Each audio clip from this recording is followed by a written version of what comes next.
Welcome to this deep dive. Today we're jumping straight into the future of the neoandrographolide market. Right. Neoandrographolide. Well, according to our source material from Cognitive Market Research, it's a bioactive compound, has some noted therapeutic properties. Right. Think of it as, a key phytochemical. It's cropping up more and more in nutraceuticals, pharmaceuticals. So supplements, maybe even potential drug applications, that kind of thing. Exactly. And our mission today really is to unpack the forecast data for this compound. We're using that Cognitive Market Research report. Mm-hmm. We'll look at global trends, get into the specifics country by country. The period is 2021 right through to 2033. And crucially, try to understand what the source says is driving the changes. Yeah, what's behind the numbers, not just the figures themselves. Precisely. Okay, let's start big picture. Yeah. Globally, where did this market stand back in, say, 2021? Okay, globally. The source puts its value at $116.2 million in 2021. Right. And the forecast, it shows pretty solid, consistent growth from there. Projected to climb to $142.3 million by 2025. Okay. And then keeps going up, reaching $213.4 million by 2033. So that global growth, translating that, it's a compound annual growth rate, CUGR, of 5.2% over that whole period. That's right, 5.2%. The source calls this, I think, steady adoption. Yeah. In those global nutraceutical and pharma sectors we mentioned. Exactly. It paints a picture of, moderate but quite reliable expansion, not explosive, but definitely moving upwards consistently. A clear signal this compound is becoming, well, more established. I think that's fair to say based on this forecast. Okay, so that's the global story, steady upwards. Let's maybe unpack this by region now, see where it gets more interesting, maybe where growth is faster or slower. Good idea. Let's start with North America. Okay. The source projects this region growing from $29.4 million back in 2021 to $52.2 million by 2033. That gives it a regional CGR of 4.9%, pretty close to the global average. And inside North America, the U.S., the biggest piece, presumably? Yes, the U.S. market is projected to go from $17.7 million to $30.1 million. That's a 4.7% CAGR. So, solid growth. Solid, but slightly under the regional average. Interesting. What about Canada? Now, Canada, that's actually showing a slightly quicker pace here. It's expected to go from $7.5 million up to $15.6 million. Oh. Which works out to a 5.8 per CAGR. So noticeably faster than the U.S. in this forecast. Wow, 5.8%. That's quite a bit faster. Does the source hint at why Canada might be seeing that edge? Is it maybe more plugged into those natural health trends? Well, the source doesn't dive deep into country-specific reasons for the differences, but the general context, remember, links all this growth to rising demand for natural compounds and more health awareness. Right. So you could infer that maybe those trends are just having a slightly stronger pull in the Canadian market dynamic, at least according to this forecast. Fascinating. Okay, and Mexico. Mexico shows more moderate growth in the data. It moves from $4.2 million to $6.5 million. It's a 3.7% CAGR. So North America, generally growing steadily, but Canada seems to have a bit more pep. That's a good way to put it, yeah. Okay, shall we cross the Atlantic? Europe. Let's do it. What's the picture there? Europe also looks pretty robust. The market was valued at $24.2 million in 2021, and it's forecasted to hit $43.4 million by 2033.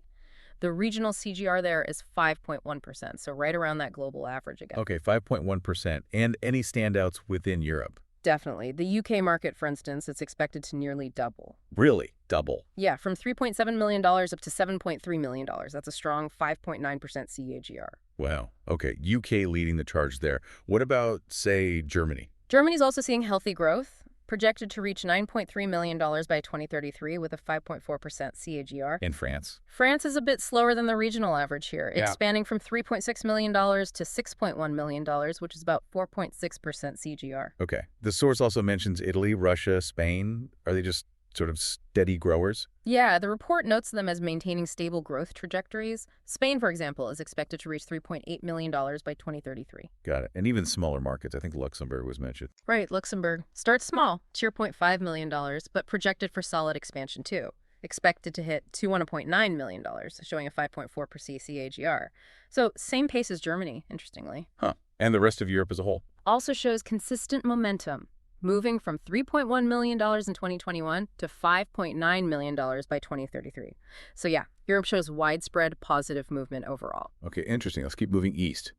Asia Pacific. Hmm. Now, the source highlighted this region, right, as seeing some of the strongest growth. Absolutely. This is where the numbers really start to accelerate, according to the forecast. Let's hear it. Okay, the regional market overall is projected to climb from $46.7 million in 2021, quite a large base already, Yeah. up to $93.7 million by 2033.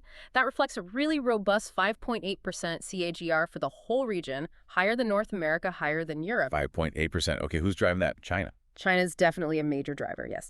It's leading this regional trend, looking at a 6% CAGR. It's projected to expand from $16.5 million to $33.9 million. Huge growth in absolute terms. Yes.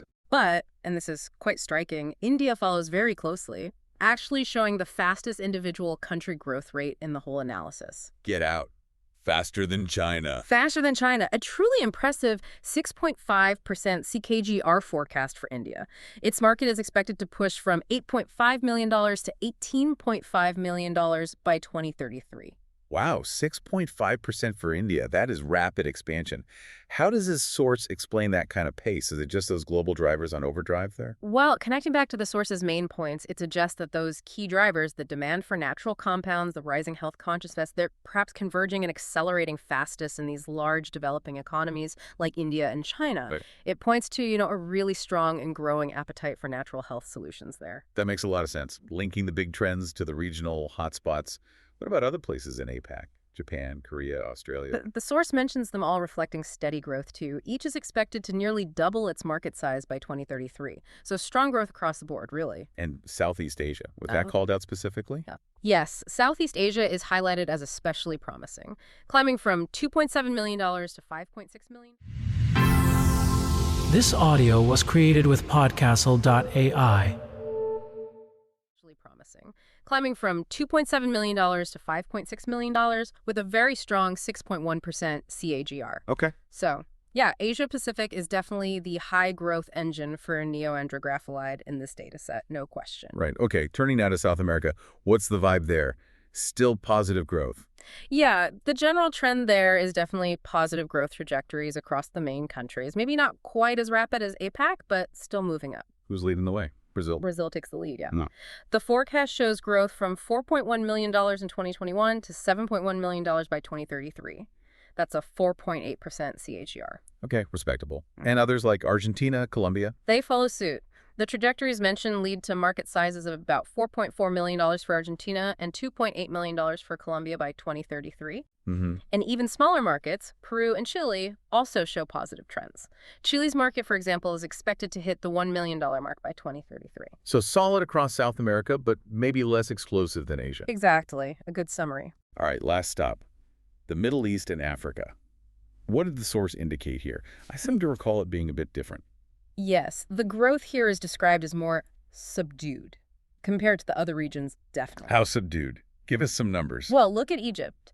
It shows only a marginal rise forecasted, from $1.3 million in 2021 to $1.5 million by 2033. That's a pretty modest 2.1% CAGR. Okay, 2.1%. And Turkey is noted as following a very similar pace. Right, and the rest of the Middle East. That shows the slowest growth rate in the entire analysis, actually, just 1.1% CAGR, increasing from a tiny base, $300.3 million, to only $0.4 million over the whole 12 years. Wow, 1.1%. That really highlights the regional differences, doesn't it? It really does. It suggests that while those global drivers are positive, their impact, at least on this specific market, isn't uniform, seems less pronounced in this region based on the forecast. Okay, so we've toured the globe, looked at all these numbers. Let's try to pull back again, synthesize this. What's the overall story the data tells us about the Neoandrographolide market? Well, synthesizing it all.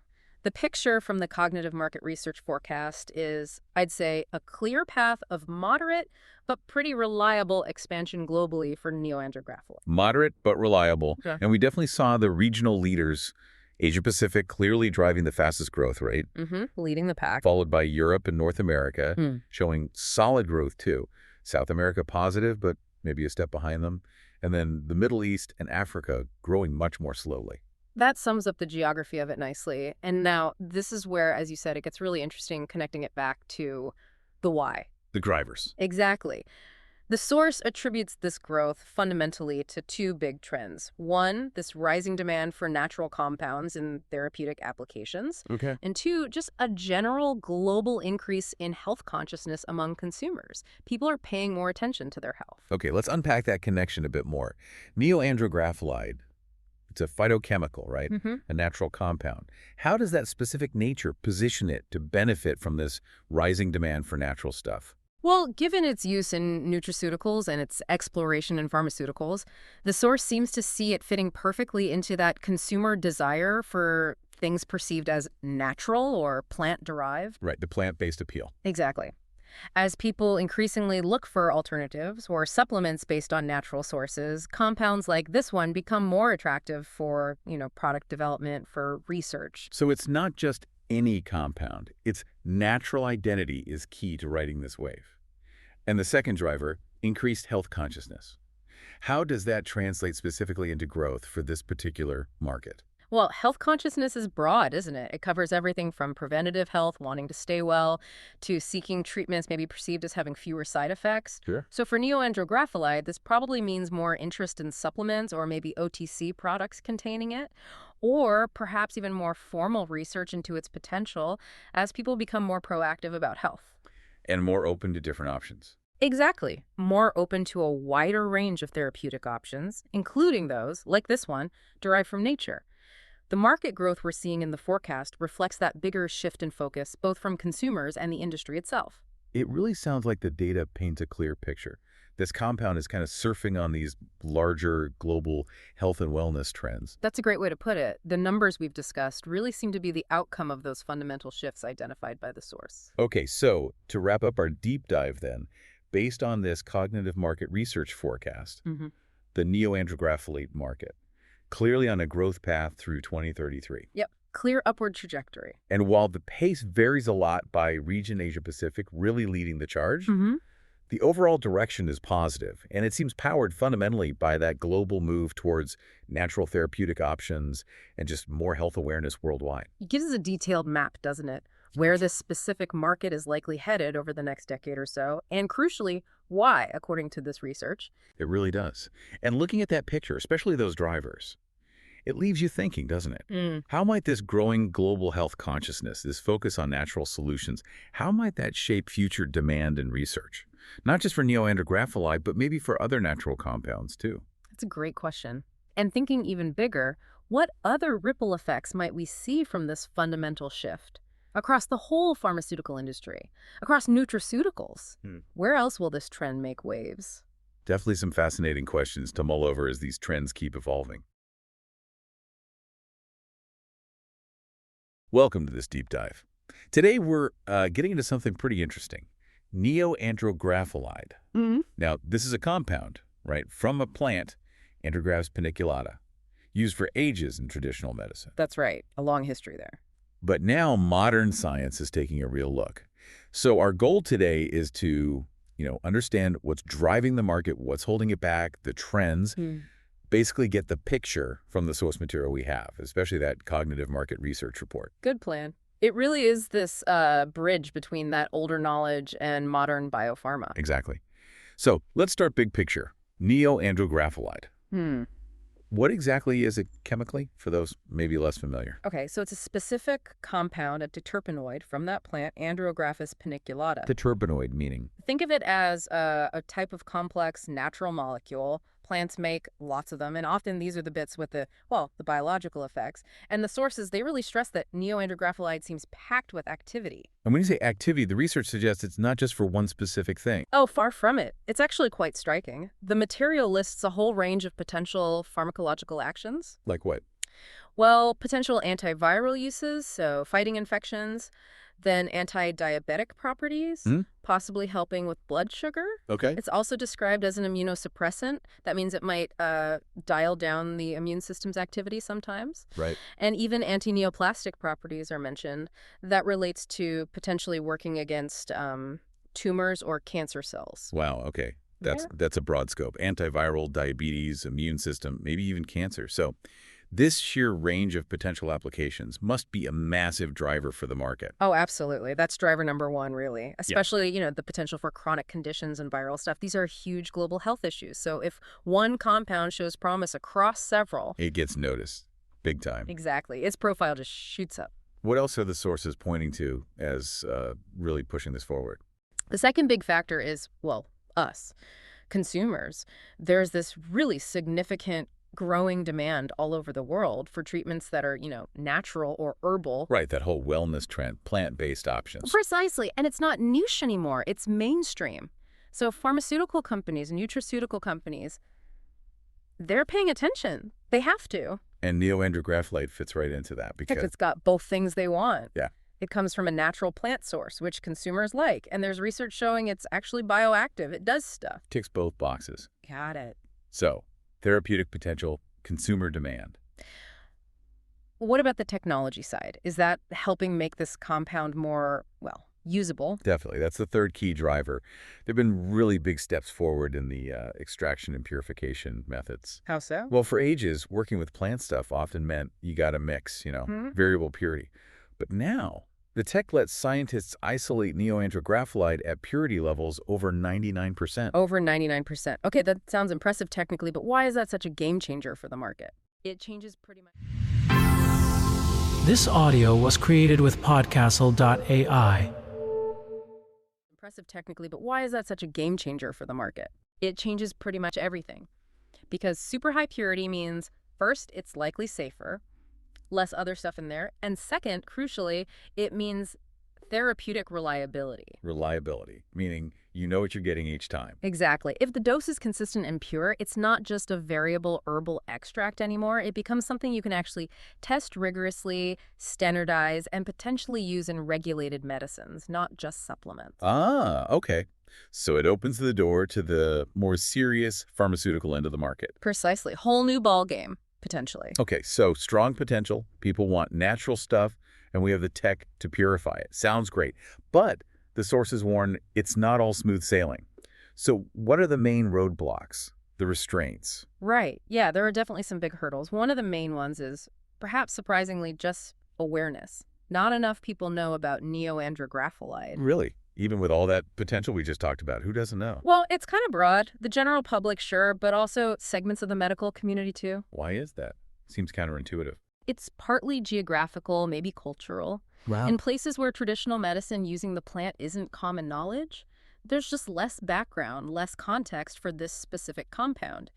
So, despite the research papers, Getting the word out is tough. yeah, building that understanding among consumers and doctors, especially outside its traditional regions, is a real barrier to getting it adopted more widely. That makes sense, a foundational challenge, if no one's heard of it. Uh, Yeah. Okay, what else is holding things back? The actual production process, that's another major issue. The sources really highlight how complex and, frankly, expensive it is to extract and purify Neoandrographolide. So it's not just a simple squeeze the plant kind of deal. Not at all. It takes specialized equipment, very specific techniques, know-how, and that means significant investment, money, and time. Like panning for gold almost. Lots of effort for the pure stuff. That's a decent analogy, yeah. And naturally, those high production costs filter down. They make the final products, whether supplements or ingredients, more expensive. Which hurts competitiveness. Absolutely. Especially if you're comparing it to other ingredients that might be cheaper or easier to get, or in markets where price is really critical. Okay, low awareness, high costs. Yeah. What's the third big restraint? Is it the usual suspect regulations? Bingo. Regulation is definitely a major factor.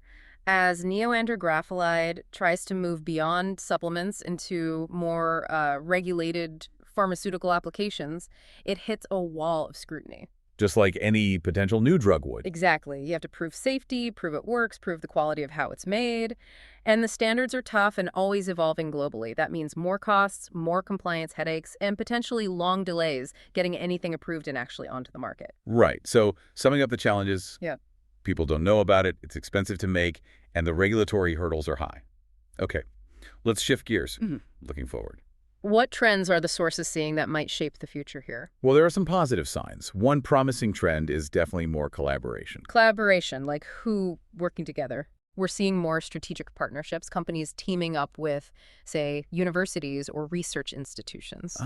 Pooling resources and brain power. Precisely. The idea is to, speed things up, explore new ways neoandrographolide could be used, accelerate the research, and basically shorten that path from the lab bench to an actual product people can use. Makes sense. Share the load, share the risk, maybe get there faster. What's another key trend? There's a really strong focus now on those ultra-high purity versions, getting that 99% purity consistently. The level we talked about earlier. Why the continued focus there? It's driven by the need for therapies that are really targeted. Maximum effect, minimum side effects. You need that purity for precision. And this helps its case for moving beyond just, general wellness. Exactly. It's fundamental for that shift. This focus on ultra purity is what helps position neoandrographolide for serious clinical trials, for integration into actual regulated medicines. It moves it closer to mainstream healthcare consideration. Interesting. So, better science through purity. Is anything happening on the supply side to deal with those cost and maybe sustainability issues? Yes, and this is quite exciting.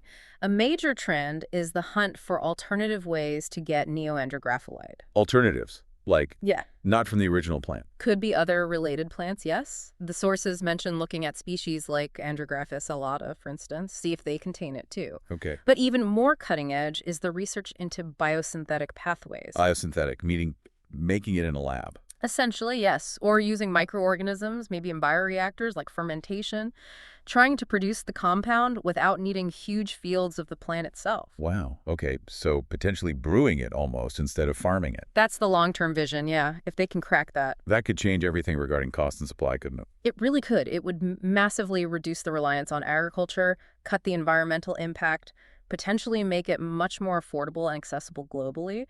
It tackles those cost and complexity restraints head on. That feels like where the real breakthrough potential might lie for overcoming the hurdle. It's certainly where a lot of innovative effort is being directed. A huge area to watch. Okay, so let's wrap this up.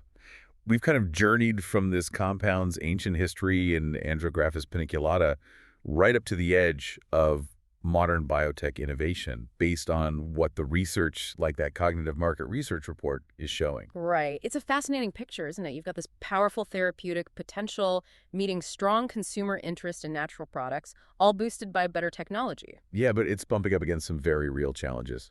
Awareness is low, making it as costly and complex, and navigating regulations is tough. It's definitely a balancing act, that classic tension between the exciting possibilities and the practical, on-the-ground realities of bringing something like this to market. So here's something for you, the listener, to think about as we finish. Consider this. What if just one of those major roadblocks was suddenly removed? Imagine if, say, global awareness just skyrocketed overnight, or if someone perfected that sustainable, low-cost biosynthetic production method. How would solving just one piece like that totally reshape the future, the accessibility, and the real-world impact of this compound with ancient roots in our modern healthcare world? It's a powerful question. Shows how close potential can feel. And yet how significant a single barrier can be. Definitely something to mull over. This audio was created with Podcastle.ai